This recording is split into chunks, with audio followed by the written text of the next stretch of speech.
बहुत समय पहले एक सुंदर राज्य था जिसका नाम सुखवर्धन था। इस राज्य की रानी सुमन अपनी सुंदरता और बुद्धिमत्ता के लिए जानी जाती थी। रानी सुमन एक निरक्षर साधारण किसान की बेटी थी जिसका नाम राधा था, परंतु उसकी बुद्धिमानी ने उसे पूरे राज्य में प्रसिद्ध बना दिया था।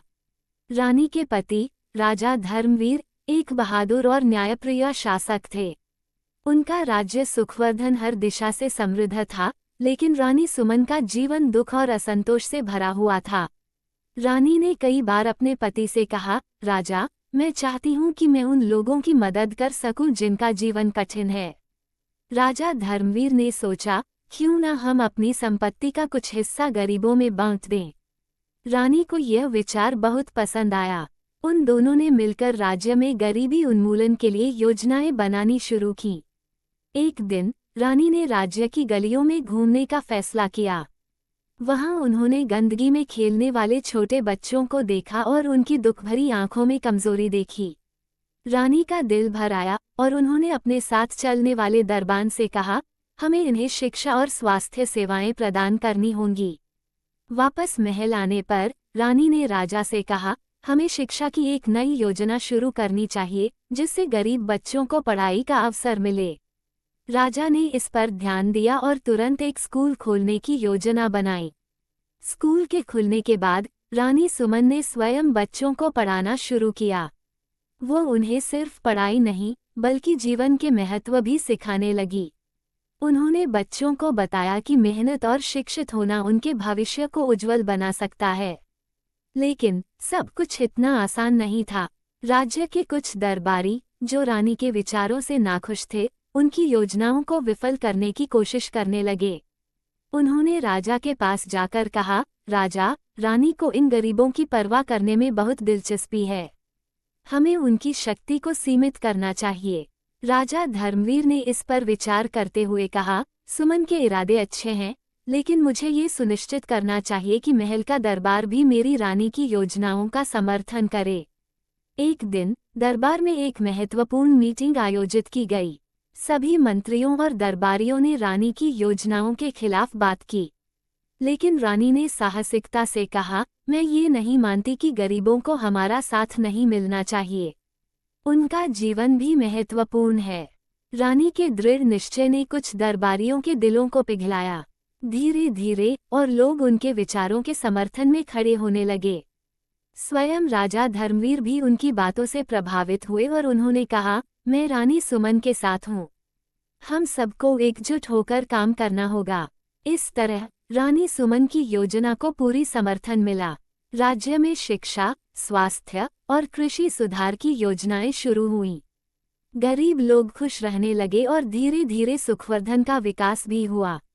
कुछ समय बाद एक दुष्ट जादूगर ने राज्य पर हमला करने का निश्चय किया।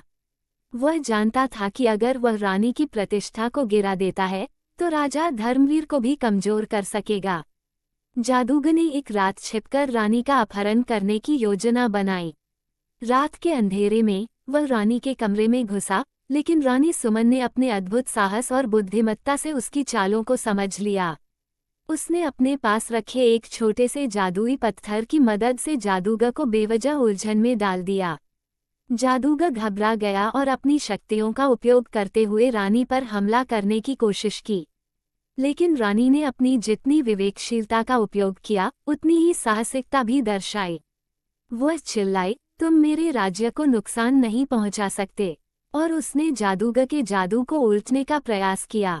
अचानक उसके किरदार का जादुई पत्थर चमकने लगा और जादूगर अपनी ही कैद में फंस गया। राजमहल में हलचल मच गई। राजा धर्मवीर, जो दरबार में थे, तुरंत अपनी पत्नी को बचाने के लिए दौड़े। जब उन्होंने देखा कि उनकी पत्नी ने जादूगर को हराया है तो उन्हें गर्व हुआ। रानी सुमन ने कहा, राजा, हमें इस बलात्कारी जादूगर को न्याय के हवाले करना चाहिए।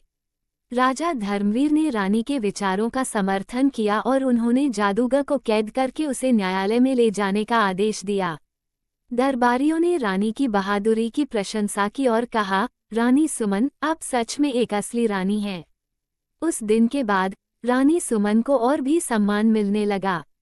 उसने न सिर्फ अपने राज्य की बेहतरी के लिए काम किया, बल्कि अपने सच्चे दिल की वजह से अपने पति राजा धर्मवीर का भी विश्वास जीता। धीरे धीरे रानी ने एक ऐसा पाठ्यक्रम विकसित किया जो गरीब बच्चों को जोड़ने में मददगार साबित हुआ। उन्होंने राज्य के हर गली मोहल्ले में स्कूल खोलने का निश्चय किया। रानी के इसमें अनगिनत सफलता मिली और राज्य में हर वर्ग और जाति के बच्चों को शिक्षा का अवसर मिला। कई सालों के बाद सुखवर्धन राज्य एक समृद्ध और शिक्षित राज्य बन गया। रानी की नीतियों के कारण सभी की जिंदगी में बदलाव आया और हर कोई रानी सुमन की प्रशंसा करने लगा। एक दिन रानी ने अपने बच्चों को बुलाया और कहा, जब हम दूसरों की मदद करते हैं तो हमारा खुद का जीवन भी बेहतर हो जाता है। हमेशा सच्चाई और न्याय का साथ दो। बच्चों ने रानी की बातें सुनने के लिए सिर झुकाया और उनके हृदय में रानी की बातें गहरी घर करने लगीं। राज्य में खुशहाली और समृद्धि की कड़ी को बनाए रखने के लिए रानी सुमन ने हमेशा अपने कर्मों को सुधारने का प्रयास किया।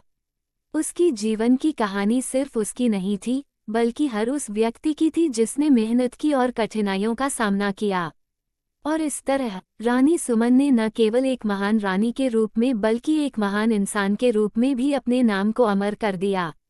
उन्होंने शिक्षा के माध्यम से अपने राज्य के लोगों का जीवन रोशन किया और नई पीढ़ी के लिए एक प्रेरणा बनी। तो प्यारे दोस्तों, ये थी हमारी रानी सुमन की कहानी। उम्मीद है आपको ये पसंद आई होगी। अगर यह कहानी आपको पसंद आई हो तो इसे लाइक करें और अपने दोस्तों के साथ शेयर जरूर करें। मिलते हैं किसी नई कहानी में।